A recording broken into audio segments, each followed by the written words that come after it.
जादुई दो अनोखे ड्रेस का जादू। एक समय की बात है, हीरपुर गांव में मौसम और मुस्कान नाम की दो बहनें रहा करती थी और उन दोनों के माता पिता भट्टे के पास मजदूरी किया करते थे और उन्हीं पैसों से वे लोग अपना घर चलाया करते थे।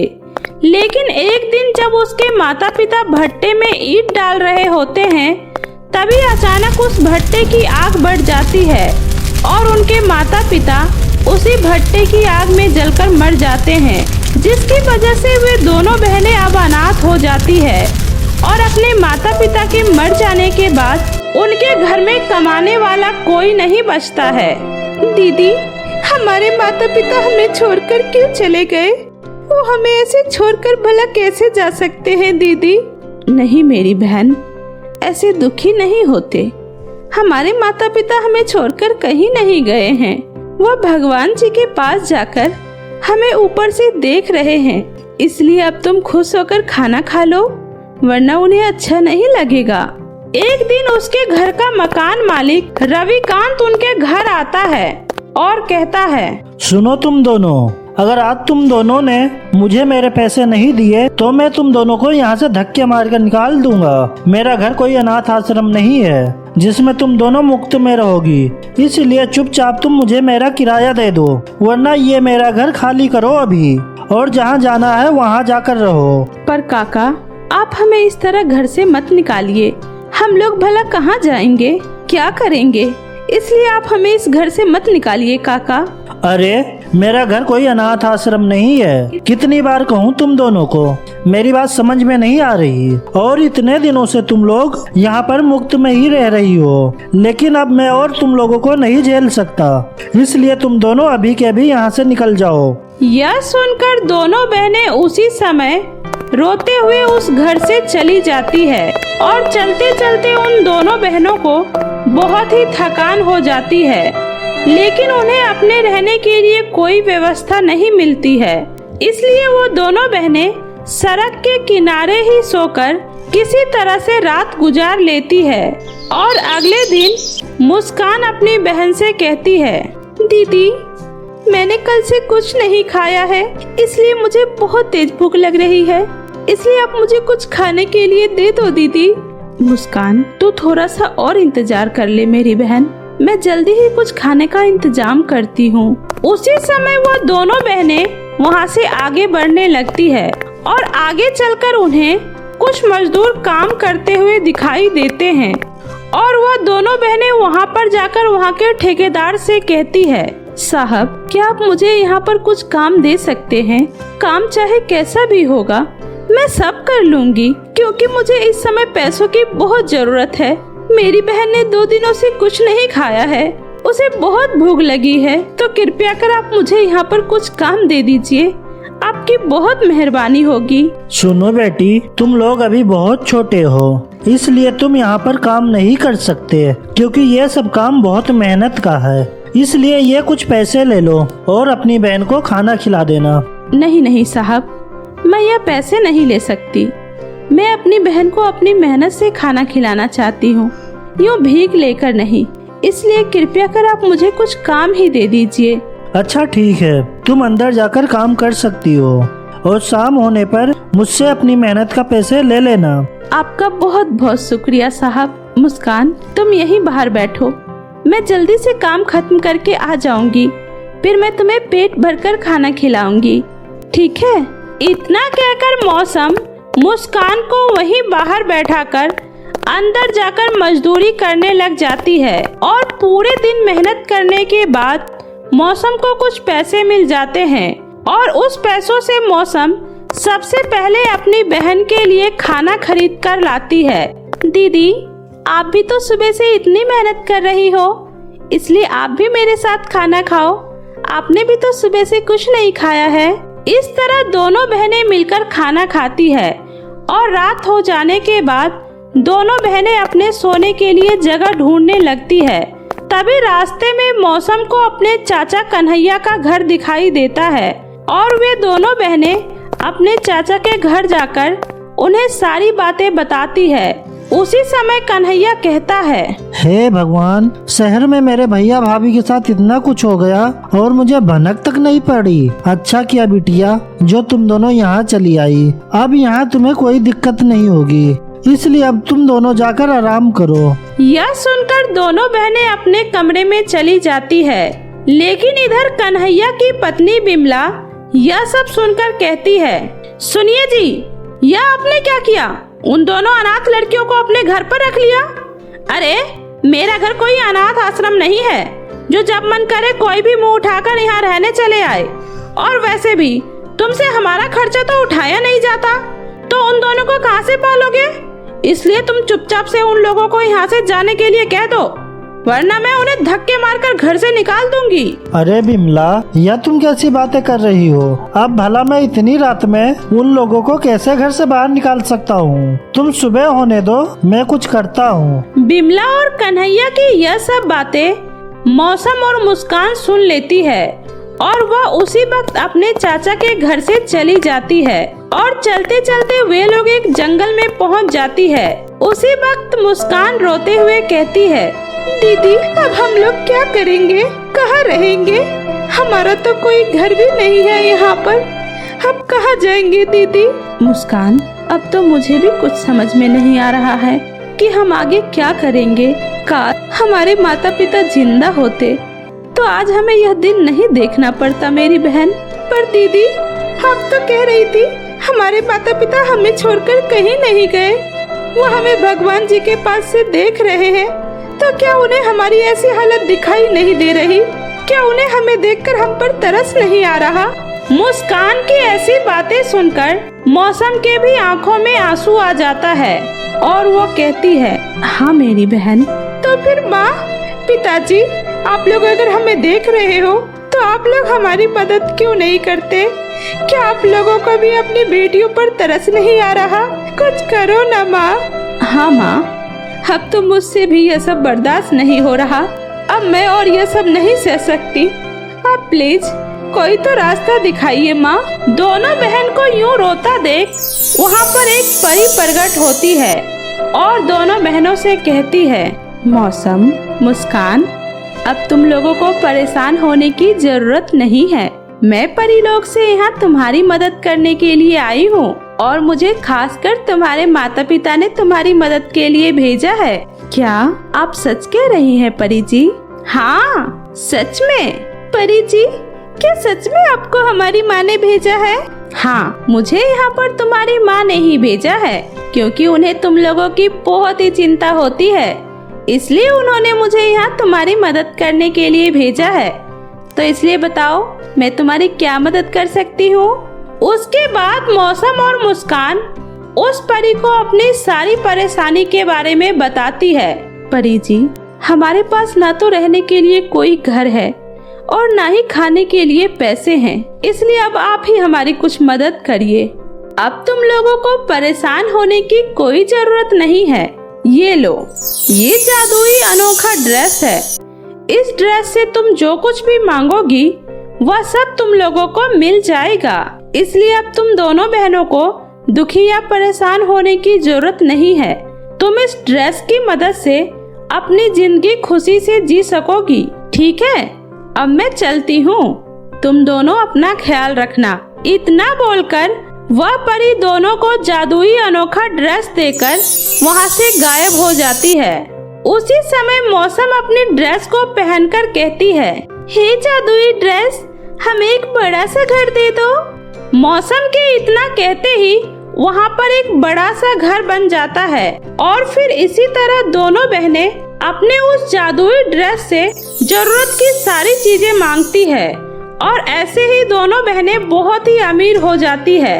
अब उन दोनों बहनों के पास किसी भी चीज की कोई कमी नहीं होती है और वे लोग उस जादुई ड्रेस की मदद से गरीब और बेसहारा लोगों की भी मदद किया करती है। लेकिन जैसे ही ये बात मौसम की चाची बिमला को पता चलती है, तब वह उसे ढूंढते हुए उससे मिलने उसके घर आती है। अरे चाची जी, आप यहाँ अंदर आइए ना। मौसम, मुस्कान, बेटे, तुम लोग मुझे माफ कर दो। मुझे उस दिन ऐसा नहीं बोलना चाहिए था, लेकिन तुम लोग अचानक वहाँ से कहाँ चली गई थी? तुम्हें पता है तुम्हारे जाने के बाद मैं कितना परेशान हो गई थी। मैंने तुम लोगों को कितना ढूंढा, लेकिन तुम लोग मुझे कहीं भी नहीं मिली। इसलिए अब तुम दोनों वह सारी बातें भूलकर मुझे माफ कर दो बेटा। अरे कोई बात नहीं चाची जी, हम आपसे बिल्कुल भी नाराज नहीं हैं और आपका जब तक मन करे आप यहाँ हमारे साथ हमारे घर में रह सकती हो।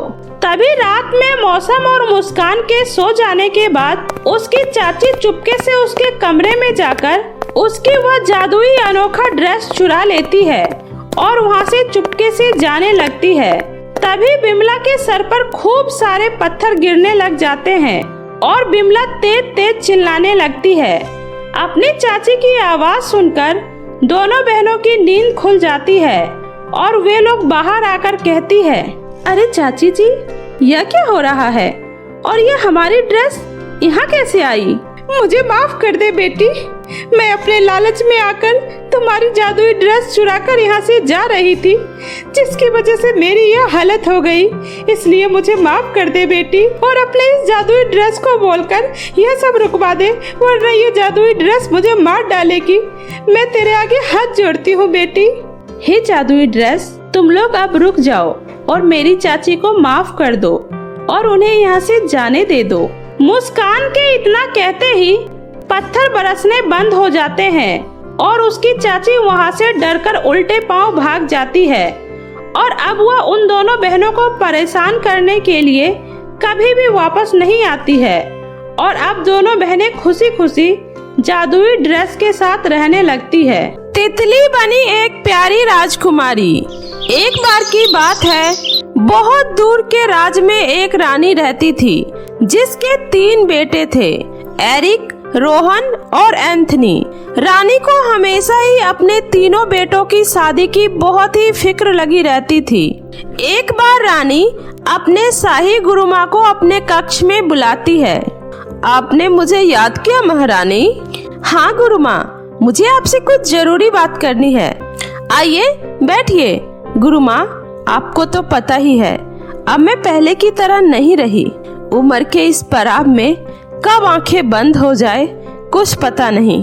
अब वक्त आ गया है कि मैं अपना तख्त-ओ-ताज अपने बेटे में से किसी एक को दे दूं। लेकिन उससे पहले मैं ये चाहती हूँ कि मेरे बेटे शादी कर ले। बताइए शादी के लिए कौन सा मुहूर्त सही रहेगा गुरुमा? गुरुमा अपनी जादुई कटोरी में कुछ देखती है और फिर बोलती है, मैं इस शुभ काम के लिए बहारों का मौसम देख रही हूँ रानी। जिस मौसम में प्रकृति पूर्ण रूप से जवान होती है, मौसम हसीन होता है, हर तरफ हरियाली होती है। पर गुरुमा, ये तो अगले महीने ही है। जी हाँ मेरी महारानी, इसी नए मौसम में 7वें दिन आपके बेटे अपनी दुल्हनों को चुनेंगे, जैसे बरसों से इस शाही महल की परंपरा चली आ रही है, ठीक वैसे ही। जी बिल्कुल गुरुमा। सेनापति, सभी राज्यों को निमंत्रण भेज दिया जाए। जी महारानी। रानी का आदेश पाते ही सेनापति अपने कुछ आदमियों को लेकर निकल पड़ा और उसने उन सभी राज्यों का सफर किया जिस राज्य की राजकुमारियां शादी के लायक हो चुकी थी। सभी राज्यों के राजा इस दावत से बहुत खुश थे। इधर महारानी ने भी ये खबर अपने तीनों बेटों को दी। यह सुनकर तीनों भाई बहुत खुश हुए, लेकिन एरिक और रोहन अपने छोटे भाई एंथनी को बिल्कुल भी पसंद नहीं करते थे, क्योंकि वह तीनों भाई में सबसे खूबसूरत और अलग था। उसका रहमदिल बर्ताव की वजह से लोग उसे बहुत पसंद करते थे। वह खूबसूरत होने के साथ साथ बहादुर और बुद्धिमान भी था, जिस वजह से वह तीनों राजकुमार में सबसे चहीता था, जो असली राजा बनने का हकदार था। लेकिन एरिक और रोहन ऐसा होते हुए नहीं देख सकते थे। अगर ये राजा बन गया तो फिर तो हमारी औकात नौकरों की तरह हो जाएगी। हम ऐसा नहीं होने देंगे भैया। मेरे पास एक प्लान है, चलिए मेरे साथ। इतना बोलकर वो दोनों भाई एक जादूगरनी के पास जाते हैं और उनसे कहते हैं, कुछ ऐसा करो जिससे एंथनी को पूरे राज्य के सामने शर्मिंदा होना पड़े। मैं तुम दोनों के अंदर के जलन को देख सकती हूँ। एक सच्चा रिश्ता खून से बनता है, वह तो एक दूसरे के प्रति करुणा और खुशी से बनता है। ऐसा लगता है अपने भाई एंथनी के लिए तुम दोनों ऐसा कुछ महसूस नहीं करते हो। इसका मतलब तुम्हारा उससे कोई रिश्ता ही नहीं है। हम यहाँ तुम्हारी बकवास सुनने नहीं आए हैं। तुम ये बताओ, तुम हमारी मदद कर सकती हो या नहीं? हाँ, क्यों नहीं। मैं तो तुम जैसे लोगों की निगेटिव एनर्जी से ही जिंदा हूँ। आओ, गोले पर अपना हाथ रखो ताकि मैं तुम दोनों के अंदर के निगेटिविटी को बाहर निकाल सकूं और बदले में तुम्हारी जो इच्छा है उसे पूरी कर सकूं। राजकुमार मान जाते हैं। उसने वैसा ही किया जैसा उस जादूगरनी ने उसे करने के लिए कहा था। जादूगरनी ने दोनों राजकुमार से वादा किया कि एंथनी को जल्दी ही पूरे राज्य के लोगों के सामने शर्मिंदा होना पड़ेगा, और वो दिन भी आ ही गया। शाही परंपरा के मुताबिक सभी राज्य की राजकुमारियां उस सभा में मौजूद थी। देवियों और सज्जनों, शाही परंपरा के अनुसार हमारे तीनों राजकुमार एरिक, रोहन और एंथनी वहीं पर तीर छोड़ेंगे जहां पर राजकुमारियां खड़ी होंगी। तीर जहां पर भी गिरेगा उसके सामने जो भी राजकुमारी खड़ी होगी वही होगी राजकुमारी की दुल्हन।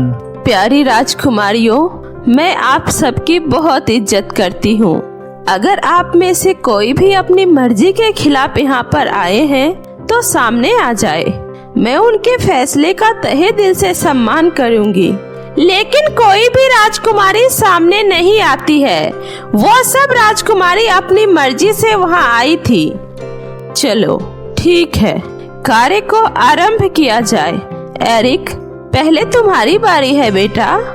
एरिक ने रोहन की तरफ देखा और मुस्कुराया।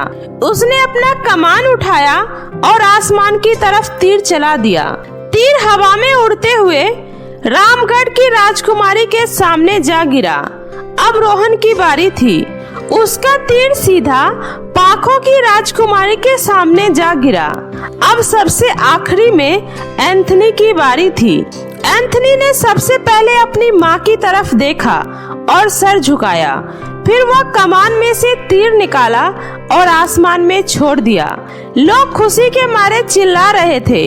तीर सीधा हवा को चीरते हुए ऊपर गया, पर एंथनी को क्या पता था कि अगले ही पल उसके साथ क्या होने वाला है। वो जादूगरनी भी उसी भीड़ में बैठी थी। उसने तीर की तरफ अपनी जादुई छड़ी घुमा दी और उसका जादू काम कर गया। तीर राजकुमारी से होते हुए सीधा जंगल की तरफ जा गिरा।